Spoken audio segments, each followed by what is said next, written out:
Mesdames, Messieurs, je veux d'abord remercier le président des États-Unis, Barack Obama, pour la solidarité dont il a fait preuve dès que les attentats ont été connus du monde entier. Le premier à m'avoir appelé, ce fut Barack. Il était tard, très tard en France, 2 heures du matin. Le président des États-Unis avait déjà exprimé sa solidarité, sa compassion, son émotion devant l'horreur. Et dans l'échange que nous avions cette nuit-là, il a voulu me dire que les États-Unis étaient aux côtés de la France, que l'assistance qui pouvait être apportée à la France serait sans limite, et qu'il y avait un devoir commun, qui était d'unir nos forces pour lutter contre le terrorisme. Je n'oublie pas non plus tous les messages que le peuple américain a adressés au cours de ces derniers jours au peuple français. Ces drapeaux tricolores agités dans toutes les manifestations, ces bougies posées devant des lieux qui rappelaient la France ou qui étaient la France, ici aux États-Unis, ces Marseillaises entonnées dans les cérémonies officielles. C'est vrai que le 11 septembre, tous les Français étaient américains. Et après le 13 novembre, les Américains étaient français. Nos deux peuples, fusionnés dans la même émotion, mais surtout dans la même défense de la liberté, la même ferveur à porter nos valeurs. Nous ne sommes pas deux peuples semblables. Nous avons notre histoire, nous avons nos cultures, nos origines, mais nous avons la même foi dans la liberté. C'est la France qui a été agressée le 13 novembre dernier. La France, dans ce qu'elle est, un pays que nous considérons comme unique au monde parce qu'il parle au monde. C'est la France qui a été attaquée pour ce qu'elle représente, pour ce qu'elle porte, sa culture, sa joie de vivre, mais aussi ses valeurs, ses principes. Mais en attaquant la France, c'était le monde entier que les terroristes, les assassins lâches de Daesh voulaient viser. Il y avait dans les cafés, dans les restaurants et dans ce lieu de spectacle, le Bataclan, des femmes, des hommes jeunes, le plus souvent, qui appartenaient à plus de 20 nationalités et qui avaient la même envie de vivre. Et c'est pour cela qu'ils ont été tués. Mes pensées vont vers les proches de Noémie González, cette jeune étudiante américaine qui était venue, là aussi, partager un moment de culture, de joie. Je pense aussi à ce groupe américain qui se produisait au Bataclan. C'était le signe aussi que nos cultures, là, se confondaient pour créer le même enthousiasme, frappé, fauché par les terroristes. Nous avons devant nous un groupe terroriste qui s'est organisé sur un territoire, qui dispose de ressources importantes, qui prospère avec le trafic du pétrole, trafic de drogue, trafic des êtres humains, et qui, depuis le début de l'année, n'a cessé de frapper de nombreux pays, le Danemark, la Tunisie, le Liban, le Koweït, la Turquie, l'Égypte et la Russie, avec ce crash qui s'est produit, provoqué par Daesh. Alors, avec le président Obama, nous voulions aujourd'hui, à l'occasion de cette rencontre, d'abord partager notre farouche détermination à lutter contre le terrorisme partout, à vouloir aussi dire au monde que nous ne laisserons pas faire ceux qui veulent annihiler, détruire ce que nous avons construit génération après génération. Nous ne laisserons pas abîmer le monde. Et face à Daesh, nous devons avoir une réponse commune, collective et implacable.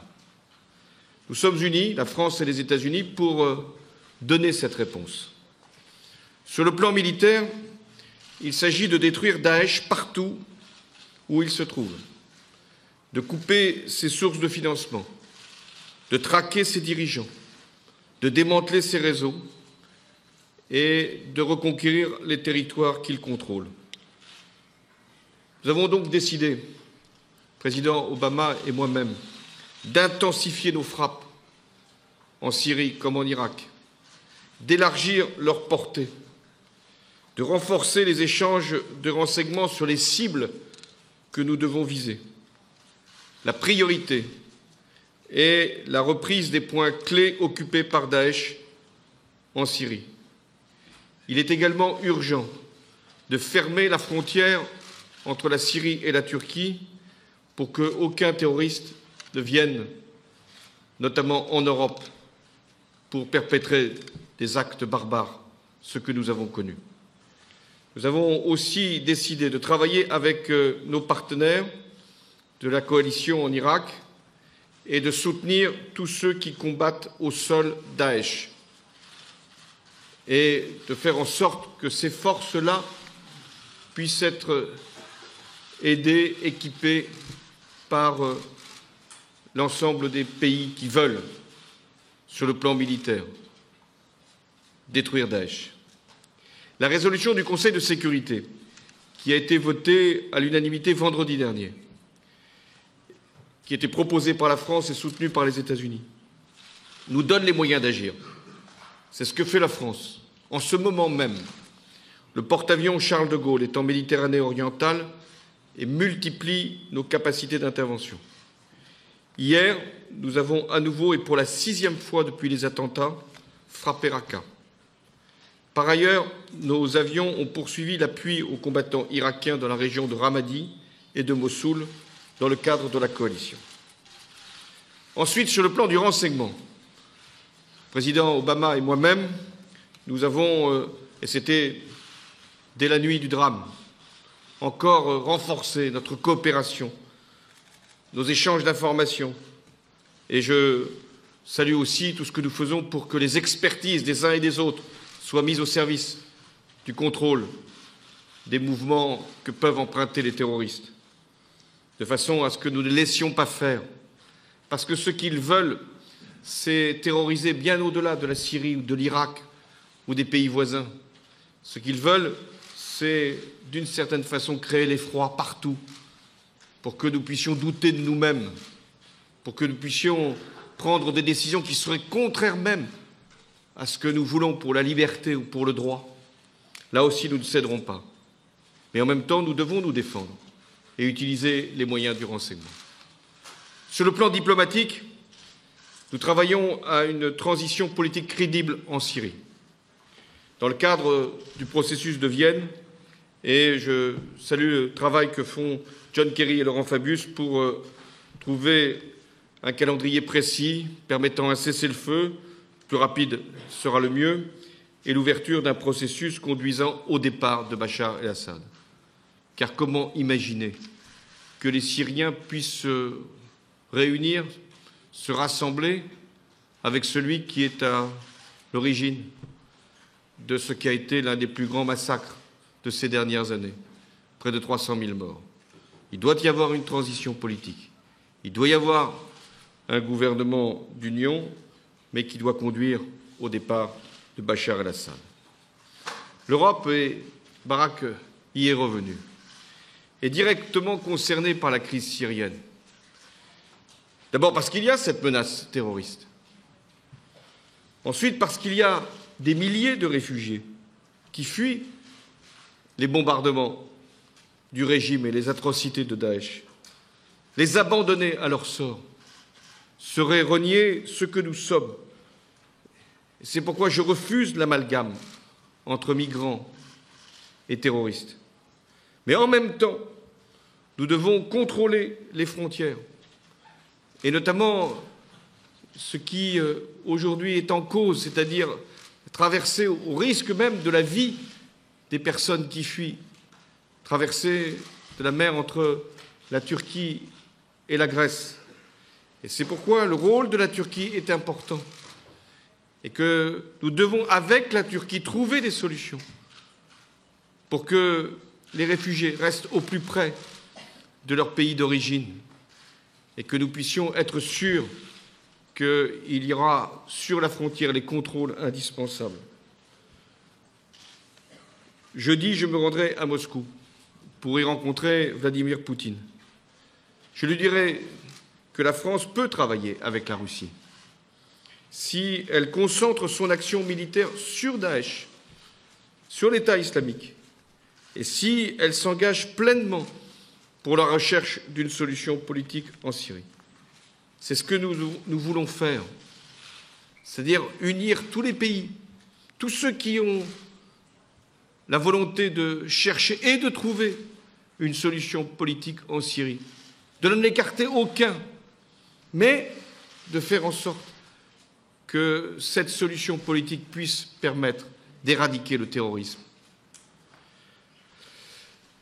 La semaine prochaine, c'est-à-dire dès lundi, il y aura à Paris la réunion de la conférence sur le climat. Je n'imaginais pas le contexte dans lequel cette conférence pouvait se tenir. Et en même temps, je me dis qu'il n'y a pas plus beau symbole, plus belle réponse, que de recevoir à Paris, là où il y a eu ces attaques, là où nous avons donné les réponses qui convenaient en termes de protection et de sécurité, mais aussi de défense de nos principes et de nos valeurs. Oui, pas de plus beau symbole que de réunir la conférence sur le climat à Paris, avec 150 chefs d'État et de gouvernement.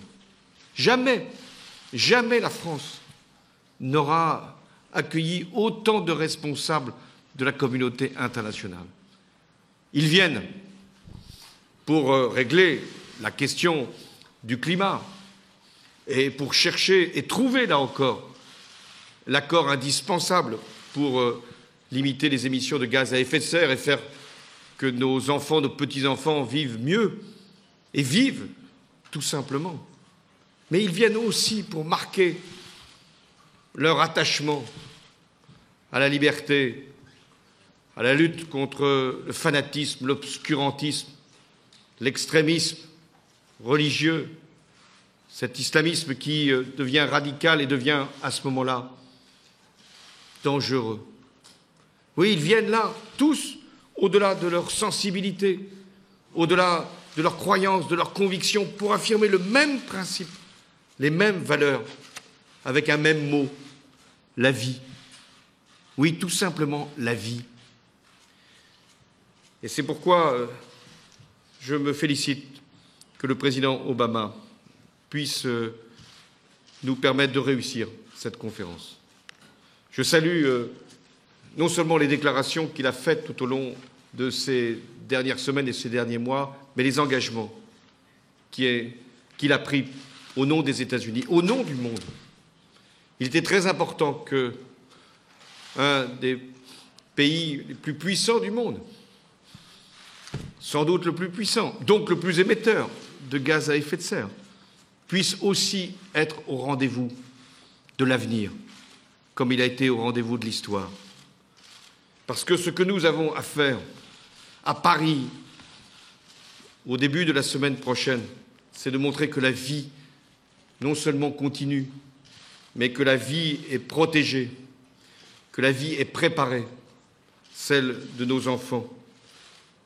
La France et les États-Unis, par leur histoire, par les valeurs qui ont constitué leurs deux nations, par l'esprit qui les anime, ont cette responsabilité d'agir dans l'urgence pour le présent. C'est ce que nous avons à faire contre le terrorisme et contre cette organisation Daesh, et en même temps de préparer l'avenir. Je suis, dans ce contexte, même s'il est dramatique, heureux de pouvoir être aux côtés de Barack Obama pour lancer ce message au monde entier. Merci.